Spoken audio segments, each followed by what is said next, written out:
Selamat datang di channel Cerita Cinta. Channelnya cerita cinta romantis. Sebelum lanjut, mohon dukungannya dengan like dan subscribe dulu. Berondong plus bagian 24. Dia berbalik dan menjawab, kalau itu, aku akan terima. Kabari saja aku kalau memang ada, tapi rasanya tak mungkin. Elang benar-benar pergi. Sementara, Rili tetap diam di tempat untuk menghabiskan udut. Alasan Elang memilih terjun ke bisnis Bakonar, karena dia menginginkan uang yang lebih banyak dalam sekali kerja. Melakukan bisnis Bakonar memang beresiko, tetapi jumlah uang yang didapat berkali-kali lipat. Itulah yang membuat Elang tergiur. Cowok tersebut ingin mengumpulkan uang lagi, untuk membangun rumah sendiri. Terutama ketika Elang sudah menikah dan berkeluarga nanti. Bersambung. Hari kelulusan SMA telah dilalui Elang, kini dia bersiap dengan kuliahnya. Saat kegiatan ospek, Elang sengaja memilih menaiki taksi. Karena saat kegiatan begitu, menonjolkan diri bukanlah ide bagus. Elang sangat senang bisa kuliah lewat jalur prestasi. Dengan begitu, dia tidak perlu mengeluarkan biaya terlalu banyak. Elang baru saja turun dari taksi. Dia melihat semua orang sudah berbaris, buru-buru Elang mencari barisan jurusannya. Bruk! Elang tiba-tiba tak sengaja bertabrakan dengan seorang cewek. Maaf. Elang dan cewek itu mengatakan maaf di waktu bersamaan. Elang segera menatap cewek yang ditabraknya. Dia terpaku dalam sesaat karena cewek itu sangat cantik. Berambut pendek sebahu, kulit putih bersih, berhidung mancung dan pastinya memiliki bentuk tubuh yang disukai Elang. Di tanda namanya, tampak bertuliskan Widi Anjani. Apa kau dari jurusan arsitektur juga? Tanya Widi. Ya. Sahut Elang, kebetulan sekali ya kita bertabrakan. Aku lagi berusaha mencari barisan kita, apa kau tahu? Balas Widi. Aku juga mencarinya, ayo kita cari bersama. Ajak Elang. Widi mengangguk, dia dan Elang mencari barisan jurusan mereka bersama-sama. Setelah beberapa lama berkeliling, keduanya akhirnya menemukan yang dicari. Tanpa pikir panjang, Elang dan Widi bergabung ke dalam barisan. Untung saja acara saat itu belum dimulai. Tak lama, tiba-tiba seorang lelaki berdiri di sebelah Elang. Dia tampak tersengal-sengal karena kelelahan. Elang memperhatikan penampilan lelaki itu, dia lagi-lagi terpaku sejenak. Karena lelaki tersebut memiliki paras yang sangat tampan. Elang yang lelaki saja sampai dibuat terpana, apalagi cewek. Apa jurusan ini memilih mahasiswanya berdasarkan visual, batin Elang, dia masih memperhatikan lelaki di sampingnya. Selain tampan, penampilan kampungan lelaki itu juga menarik perhatiannya. Elang tersenyum miring. Kalau dia jadi anggota di Special Friend, bakalan luar biasa sih, batinnya. Hai. Anak mana? Elang mencoba memulai pembicaraan dengan lelaki tampan tersebut. Aku Gusti, dari Jawa Tengah. Tepatnya di kampung dengan nama Pesenja. Kalau kau? Tanggap lelaki itu. Aku Elang. Sejak lahir tinggal di kota ini, sahut Elang. Wah. Nanti bisa ajarin aku jadi anak kota dong, balas Gusti antusias. Siap. Elang menjawab dengan mengacungkan jempol. Dalam hatinya berkomentar, dia benar-benar sasaran empuk. Kegiatan ospek selesai, sekarang semua orang sudah bubar. Termasuk Elang sendiri, atensinya tertuju ke arah Widi yang tampak berjalan sendirian. Elang langsung berlari mengejar Widi. Selain Gusti, Widi juga merupakan sasarannya untuk didekati. Hai. Naik bus ya? Sapa Elang. Widi tersenyum. Iya, jawabnya. Pas banget. Aku juga, kilah Elang. Padahal kalau bukan karena Widi, dia pasti sudah naik taksi.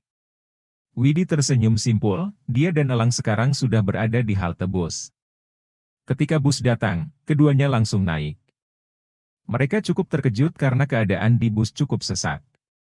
Elang dan Widi tak bisa turun lagi saat bus sudah terlanjur berjalan, keduanya terpaksa tetap di dalam bus. Semua kursi di bus sudah penuh, jadi Elang dan Widi terpaksa berdiri.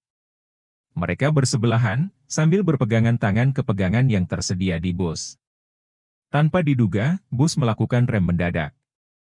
Membuat beberapa penumpang sontak nyaris terjatuh, termasuk Widi.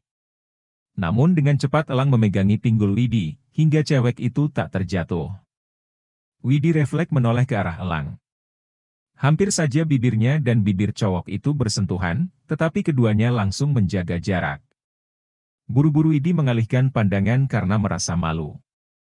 "Thanks," ungkap Widi. Perlahan dia kembali menatap Elang. "Gak masalah," tanggap Elang. Dia dan Widi saling bertukar pandang. Setelah sekian lama, akhirnya Elang merasakan debaran lagi di jantungnya. Kalau bukan di tempat umum, pasti sudah kucium bibirnya, batin Elang.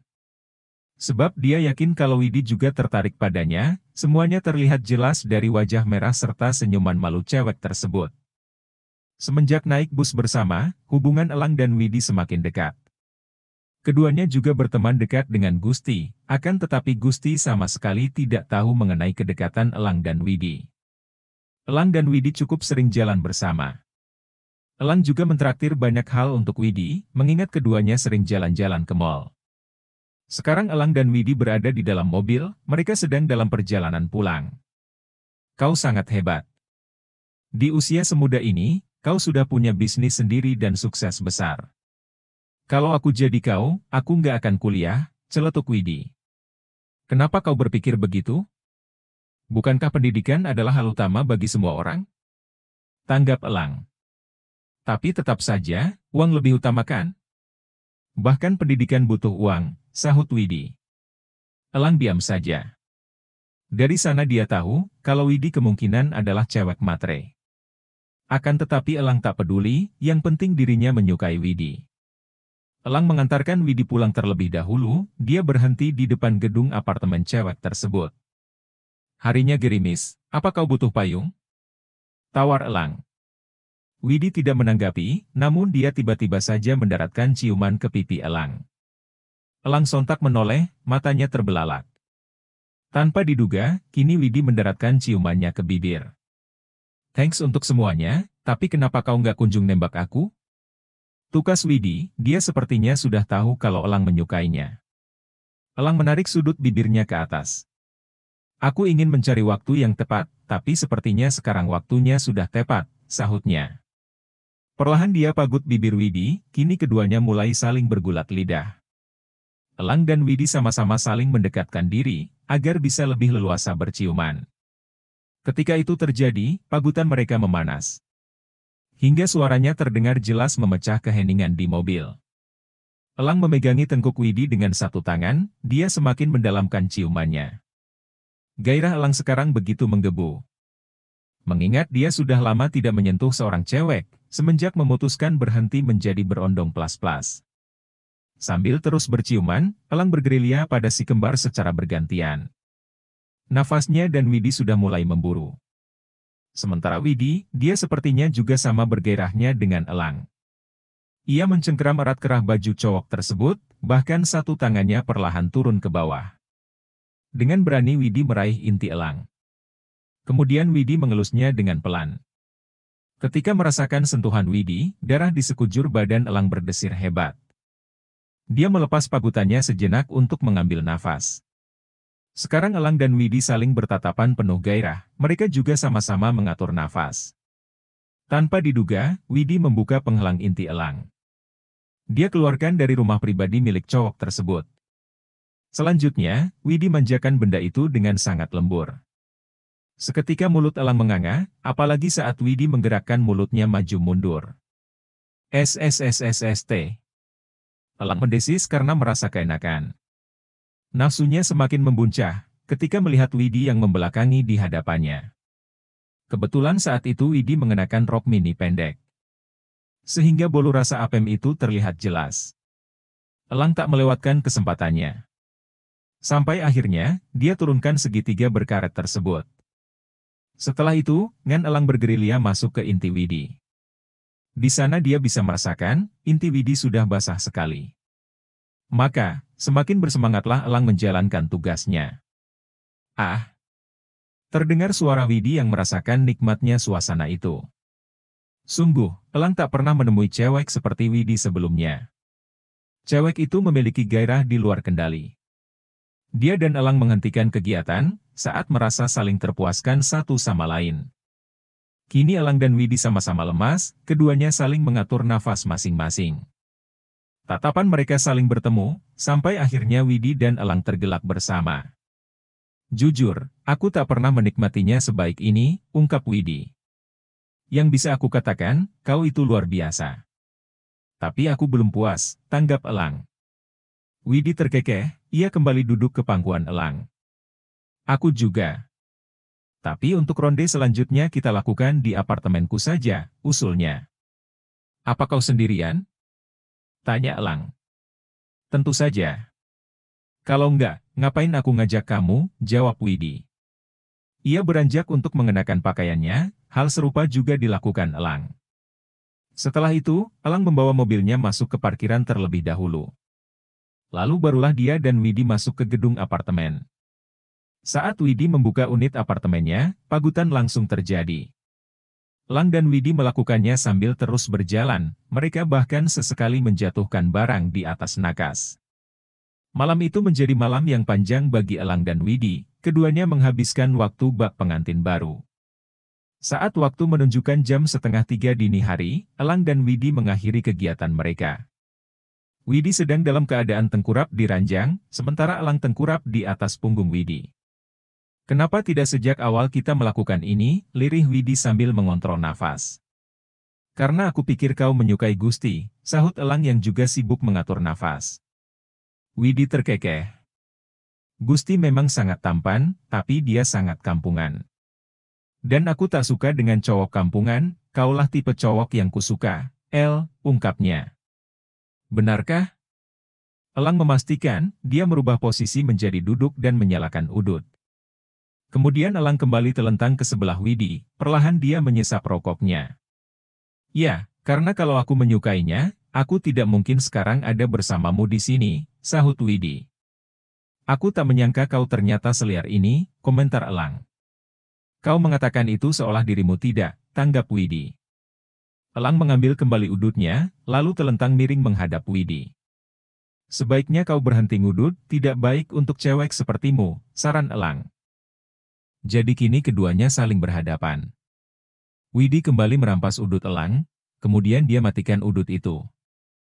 Mau mandi bareng? Tawar Widi. Gak deh. Kau saja, sahut Elang. Ya sudah kalau nggak mau, Widi segera beranjak dari ranjang. Sekarang Elang sendirian, dia merenung memikirkan perjalanan hidupnya. Entah sudah berapa banyak, wanita yang datang kepadanya silih berganti. Jujur saja, Elang selalu berharap bisa menemukan wanita yang setia, dan mau menemaninya dalam suka maupun duka. Dia berharap Widi bisa begitu. Bersamaan dengan itu, nama Dara juga terlintas dalam benak Elang. Dara memang salah satu cewek yang sulit dilupakan oleh cowok itu. Mengingat Dara merupakan cinta pertamanya. Tetapi apa boleh buat, Elang harus merelakan cewek itu pergi. Sebaiknya, aku fokus saja dengan cewek yang bersamaku sekarang, gumam Elang. Dia segera beranjak dari ranjang dan menyusul Widi ke kamar mandi. Elang sengaja mengagetkan cewek tersebut, mereka lantas kembali bercinta untuk yang kedua kali. Hubungan Elang dan Widi terus berlanjut. Sampai suatu hari, Elang tak sengaja mengetahui jati diri Widi. Itu terjadi saat dirinya berkunjung ke klub malam, dan menemukan Widi sedang bermesraan dengan om-om. Ya, Widi adalah seorang sugar baby, bisa dibilang dia berondong plus-plus versi cewek. Saat itu perasaan Elang pada Widi langsung mentah, namun tidak dengan Widi. Cewek tersebut benar-benar tulus mencintai Elang. Jadi Widi terus meyakinkan Elang, agar hubungan mereka bisa terus lanjut. Widi bahkan tak peduli dengan fakta, kalau Elang juga memiliki pekerjaan kotor sepertinya.